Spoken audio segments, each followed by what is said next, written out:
Hey everybody, it's Lindsay with High Altitude Astrology, and I'm coming to you from sunny Santa Fe, New Mexico. And I was inspired to begin making videos again because there is just so much going on in the world right now. It seems like every day there's a new upheaval of some sort. And as an astrologer, I always find it interesting and fascinating to work with astrology to try and understand why some of these things, events, or things happening in people's charts in the public might be occurring. I want to set a disclaimer by saying I'm certainly not a perfect person, and in no way do I attempt to look at a chart and bring any sort of moral judgment. I think that that's one of the interesting things about astrology. Because it's ruled by Uranus, there really is sort of a detachment about astrology that just helps us kind of put things into a perspective in order for us to attempt to, understand, potentially transcend certain aspects of ourselves, but really kind of allow us to bring a humanity to some of the insanity that we see going on around us. So today I would like to discuss the chart of Harvey Weinstein. If you don't know who he is, he has been the one of the owners of a movie production company called Miramax, which I think ultimately became the Weinstein Company. So he is being accused of sexually harassing and potentially having raped women in the movie business over a span of the last maybe 20 years, something like that. And it seems today like everybody's shadow is being exposed in order to be addressed. And perhaps this is the after effect of the square between Uranus and Pluto that was occurring like between 2010 and 2015 or 16. But it just seems like nobody is getting off easy. It seems like everybody's stuff is being brought up to be looked at, and I think that's one way we can, look at the chart is seeing it from that sort of bigger perspective. It certainly doesn't minimize any pain or suffering that people who have been affected by this person have dealt with, but it can show us, the inner workings of who this person was and maybe how they misused their energy and where they're able to heal and grow if they choose to go in that direction. So one of the first things that I saw when I looked at Harvey Weinstein's chart, and by the way, he was born on Wednesday, March 19th, 1952, in Flushing, New York, and I do not have a birth time for him, so this is a solar chart that I'm reading for this interpretation. The first thing I was drawn to is that he's got a conjunction between Mercury and Jupiter at 17 and 20 degrees Aries, and it's opposed Neptune at 20 degrees Libra. There's also Saturn nearby at 12 degrees Libra. My first thought about this was that he's somebody who obviously has big ideas, and he's probably very eager to share them and, get them out, and he's probably able to get other people around him enthusiastic about them as well. And this has probably been one of the driving forces behind his ability to really, take his ideas and make them a reality. But what's also interesting about it is that those two planets, Mercury and Jupiter, oppose Neptune in Libra. Neptune happens to be a star of destiny because he's a late degrees Pisces at 28. And my feeling about this opposition from Neptune to his Mercury-Jupiter when I originally saw it was there's something about his thinking that is unrealistic. It's not necessarily grounded in reality, and that's great for creativity and for coming up with using the imagination to come up with ideas. But in reality, when you're dealing with other people, it can potentially cause problems because you're not really seeing the truth of situations. You project onto situations what you want to see or want to have happen. And I think that this combination in his chart is perhaps one of the things that has gotten him into some trouble, because perhaps he believes or believed that the women that he was coming on to, he maybe thought, well, of course they want that, or of course they like me, or of course they want to be with me, when in reality it wasn't necessarily the way that they were truly thinking. So that's one energy in his chart that I was drawn to. Another part of this energy between Mercury, Jupiter, opposite Neptune, is a square from Chiron in Capricorn.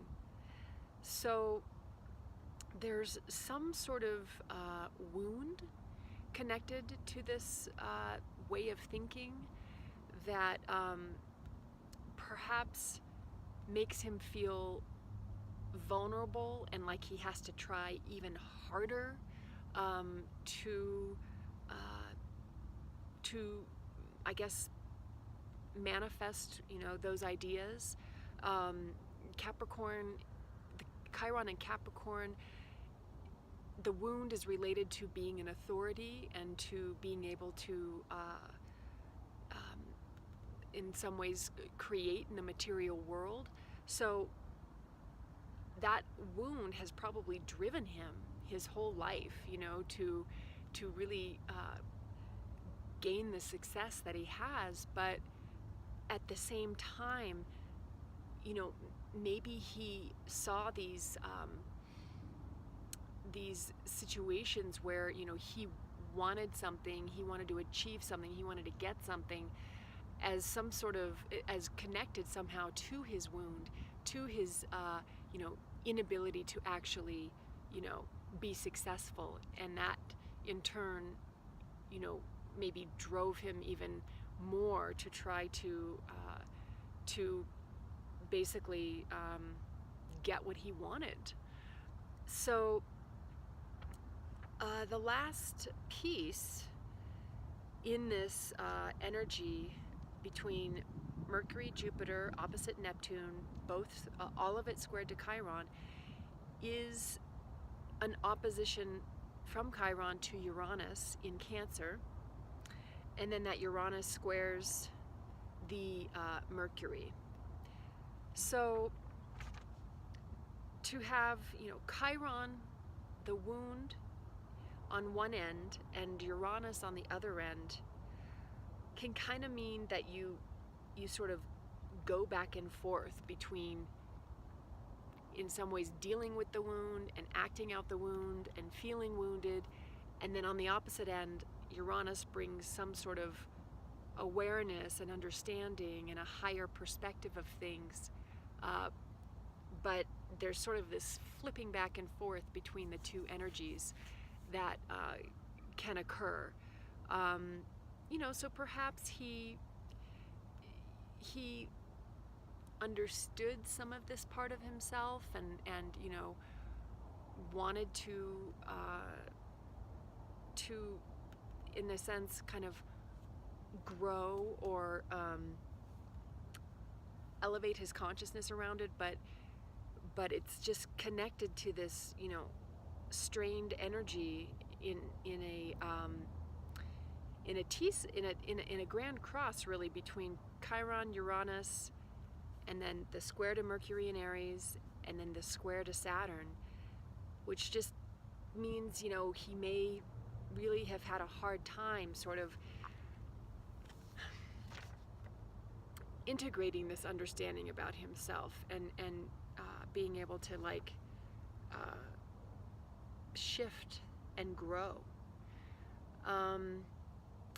The other piece that I immediately was drawn to when I looked at his chart is that he's got Mars in Scorpio squared Pluto in Leo. So his Mars is at 18 degrees Scorpio and his Pluto's at 19 degrees Leo. He is notorious for having a temper. He's even said it himself in interviews. And so that to me is an interesting part of his nature. I mean, he really kind of used that part of himself to get ahead. I mean, it was something that people kind of accepted about him, and he didn't really sort of try and transform that part of himself. Apparently, it really was something that he kind of used to intimidate others and to get ahead in his career. But the other part of having Mars and Pluto in square, Mars in Scorpio is a very sexual energy. Scorpio is ruled by Mars. It also is ruled by Pluto. And in this instance, Pluto's in Leo, and it's squaring the Mars in Scorpio.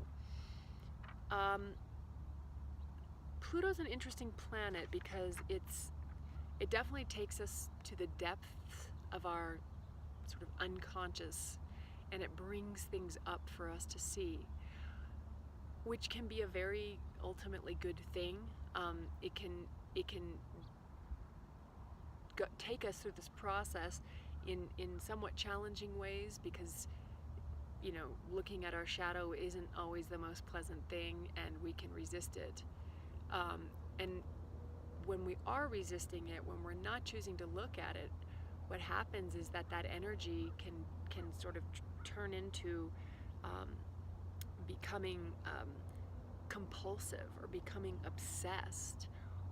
It can just really operate in unconscious ways if we're not choosing to transform that energy into its highest potential. So with Mars squares Pluto, that's just it can be a brutal energy. It could also be a highly sexualized energy, and it can be using power to manipulate. And these are definitely areas of life that he seems to have expressed that energy in. Hollywood is notorious for this kind of behavior.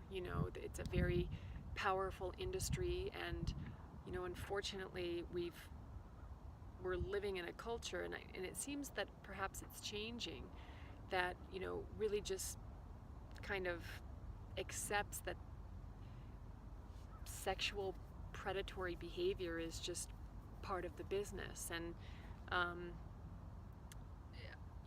hopefully at this day and age, this is the tide's turning, and these kinds of behaviors are no longer going to be tolerated, and people will be speaking up more about it. So what I'd like to do now is look at some of the transits that have been going on in his chart. One thing that has been happening is that transiting Chiron, which has been at 28 degrees Pisces, has been sitting right on his sun at 28 degrees. So Chiron in Pisces, conjuncting your sun in Pisces, there's some sort of crisis happening here. I mean, this is something that only happens every 50 years, so it's not something he'll experience in his lifetime again, nor is it something he has experienced before. And, you know, the wound, Chiron in Pisces is like some sort of wound around faith, some sort of wound around, you know, believing in a spiritual perspective, or that, you know, life has more meaning than just, you know, what we can see in this earthly realm. And it's conjuncting his solar energy, how he shines out into the world. So there's something happening here with him that is creating an opportunity for him to perhaps look at his wounds, heal from his wounds,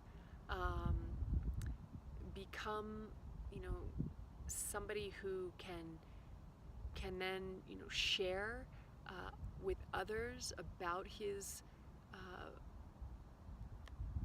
wounding and healing process.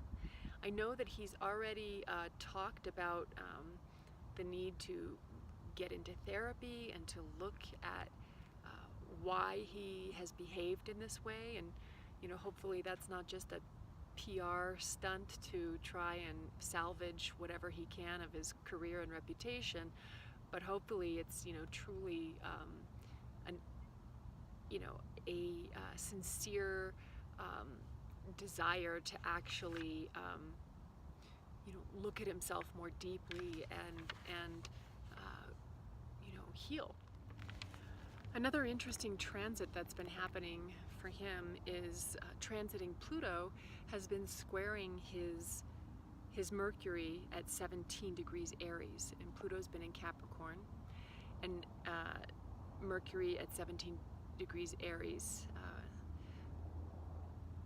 You know, Pluto in Capricorn is about transforming sort of the status quo, what is, like the establishment, the established norms.